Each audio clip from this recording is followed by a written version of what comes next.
આગળ અન્ય સમાચાર પર નજર કરીએ તો મહીસાગરમાં ખેડૂતોનો વિરોધ હજુ પણ યથાવત છે। બાયપાસ રોડથી જમીન સંપાદન મુદ્દે ખેડૂતોનો વિરોધ। ખેડૂતોને સાંભળ્યા વગર બારોબાર ભાવ નક્કી કરાયાનો આરોપ છે। બજાર કિંમત મુજબ યોગ્ય વળતર ચૂકવવા માટે ખેડૂતોએ માંગ કરી।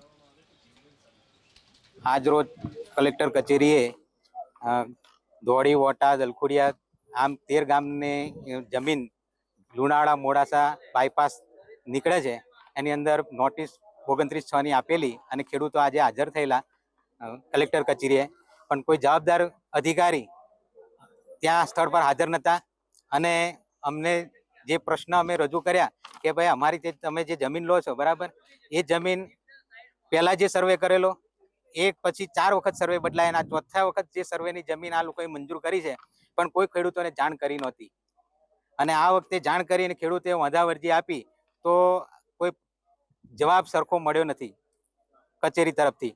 અને બીજું કે જંત્રી પોષણયુક્ત ભાવ કે જે જગ્યાના એ પણ અમે ઘણી દલીલ કરી પછી એ લોકોએ અમને એ જંત્રીના ભાવ રજૂ કર્યા તો સમોસાના પૈસા પણ એ ફૂટના વધારે થાય એટલા ઓછા ભાવે અમારી 29 રૂપિયા ચોરસ મીટર જમીન આ લોકો લેવા માંગે છે, તો ખેડૂતો આ જમીન આપવા તૈયાર નથી।